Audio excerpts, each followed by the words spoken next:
গাছপালা লতার মতো বড় হয়ে যাচ্ছে, গাছে কোনো ফুল আসে না, যদিও বা আসে সব ঝরে পড়ে যায়।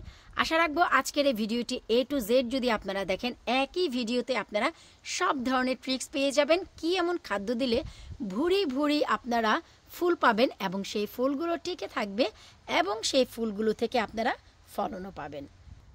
হ্যালো এভরিওয়ান, আসসালামু আলাইকুম। কেমন আছেন আপনারা সবাই? আলহামদুলিল্লাহ, আমি তো অনেক ভালো আছি।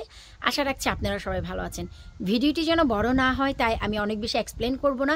আজ আমি আপনাদের সাথে এমন একটি খাদ্য শেয়ার করব যা দিলে আপনাদের গাছের যে রং অনেক বেশি সবুজ হবে। তার মানে কি, প্রচুর পরিমাণে নাইট্রোজেন রয়েছে, তার সাথে সাথে অনেক অনেক অনেক পরিমাণে ফুল নিয়ে আসবে, তার মানে হচ্ছে পটাশিয়াম রয়েছে। আর সেই ফুলগুলোকে টিকিয়ে রাখতে এবং গাছের রুটকে স্ট্রং রাখতে প্রয়োজন হয় ফসফরাস, সেটাও আছে। শুধু তাই না, বর্তমানে এখন গরমের সময় প্রত্যেকের বাগানে মাটিতে পটে পটে অনেক ধরনের আননেসেসারি পোকামাকড় ঘুরে বেড়ায়। তো সেই পোকামাকড়গুলো পেস্ট করতেও সাহায্য করবে। এমন কি খাদ্য? চলেন কথা না বাড়িয়ে চলে যাচ্ছি আমরা সরাসরি মূল ভিডিওতে। আলহামদুলিল্লাহ, কথা বলছি আমি আমার সিম গাছ নিয়ে। আর এই সেই সিম গাছ যা আপনাদের সাথে নিয়ে খাদ্য দিয়েছিলাম। খাদ্যটির পর আপনারা নিজেরাই দেখেন। আর সেই খাদ্যটি কী ছিল নিশ্চয়ই আপনাদের মনে আছে। একবার পুরনো ভিডিওগুলো দেখে আসবেন, তাহলেই আপনারা বুঝতে পারবেন। এই যে দেখেন, একদম মানে হচ্ছে ওই যে শেষ মাথা পর্যন্ত আপনারা যদি একটু নজর বুলান, মাথা থেকে নিয়ে উপর থেকে নিয়ে একদম নিচ পর্যন্ত ফুলে ফুলে ফুলে ফুলে ভরে গেছে। আর নিচের দিকে যে কিছু শিম হয়েছিল সেগুলো তুলে খাওয়া হয়ে গেছে, কারণ সব কিছু আসলে অনেক সময় শেয়ার করা হয় না। আর অনেকগুলো শিম আমার কিন্তু পড়ে গেছে। এখন বলবেন আপনার শিম কিভাবে পড়লো? কারণ আমার এপাশে অনেক অনেক অনেক দুষ্ট ছেলে মেয়ে থাকে। তার ভিতর আমার নিজের দুইজন, আমেনা। আমার হচ্ছে পয়েন্ট যে আমার গার্ডেনে এত গাছপালা, ওরা প্লে করতে পারবে না। কিন্তু ভাই এই জায়গাটি থেকে তো মাফ নেওয়া যায় না।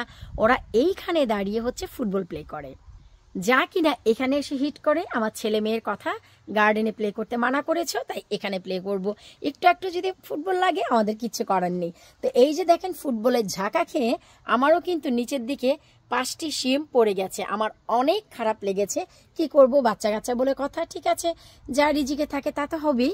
তো এখন হচ্ছে এই যে দেখেন, এই ফুলগুলোকে টিকিয়ে রাখার জন্য বা গাছে আরও ফুল আনার জন্য আমরা কি ব্যবহার করব? খুবই সিম্পল একটি জিনিস যা আমাদের দৈনন্দিন জীবনে প্রত্যেকের রান্নাঘরে এটি ব্যবহার হয়। আর এটি হচ্ছে আদার খোসা।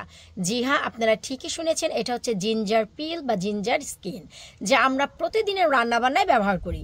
এখানে 1 কেজি আদার খোসা আমি 1 লিটার পানিতে ভিজিয়ে রেখেছি 72 ঘন্টা যাবত। এখন বলবেন এত সময় কেন? যেহেতু এটা রাসায়নিক সার না, এটা যেহেতু আমাদের অর্গানিকভাবে সার বানানো, তাই এটা যত বেশি ডাইলুট করা যাবে তার গুণগত মানটা 100% পাওয়া যাবে। সো এই যে দেখতে পাচ্ছেন যে আদার খোসা, এতে প্রচুর পরিমাণে নাইট্রোজেন রয়েছে, যা আমাদের গাছের রঙকে অনেক বেশি সবুজ করবে, গাছের ডগাপাতাকে মোটা তাজা করবে এবং রুটকে স্ট্রং রাখবে। রয়েছে পটাশিয়াম, যার কারণে আপনাদের গাছে ফুল অনেক অনেক অনেক পরিমাণে আসবে এবং সেই ফুল যেন ঝরে না যায়, সেই ফুলগুলোকে টিকিয়ে রাখার জন্য ফসফরাস প্রয়োজন, যা আপনারা এখানে পেয়ে যাবেন। তার সাথে সাথে এই পানিগুলো যদি আপনারা বটলে ভরে স্প্রে করেন গাছে গাছে, মাটিতে অনেক বেশি ফুল এবং ফুলগুলো টিকে থাকতে, ফুলের কালারটা, রংটা, স্ট্রাকচারটা ধরে রাখতে সাহায্য করবে। যেমন ঠিক তেমনি মাটিতে যাওয়ার পরপরই আননেসেসারি যে অনেক পোকামাকড় ঘোরে, সেইগুলোকে পেস্টিসাইড করে দিবে এই খাদ্যটি। তো দেখলেন তো, একের ভিতরে 4টি এলিমেন্ট রয়েছে। তো কেন আমরা এটা ব্যবহার করব না?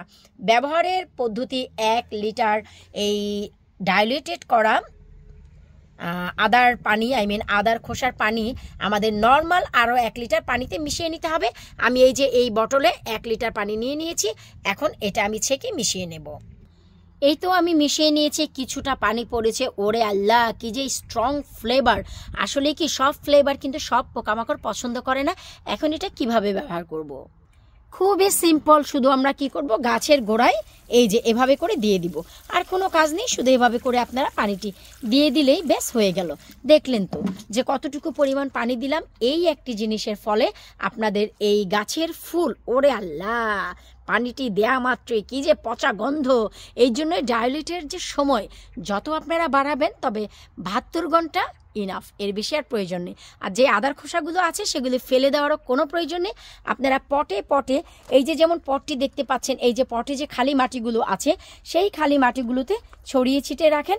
আননেসেসারি কোনো পোকামাকড় আসবে না, আপনাদের গাছগুলোকে একদমই ক্ষতি করবে না।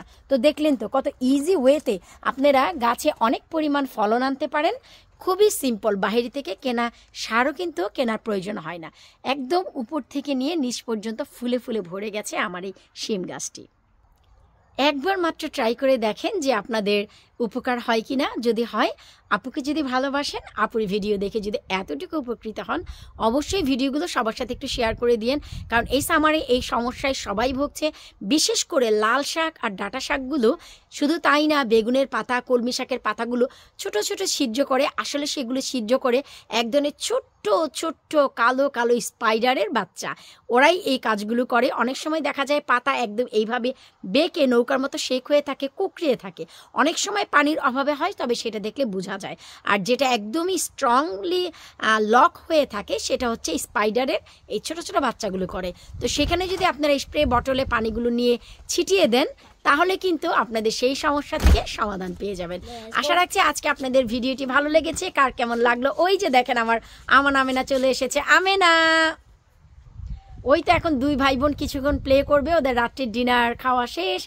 তো এখন হচ্ছে ওরা একটু প্লে করুক, আর আমি আপনাদের সাথে বিদায় নিচ্ছি আজকের মতন। পরবর্তী ভিডিও দেখার আমন্ত্রণ জানিয়ে আল্লাহ হাফিজ।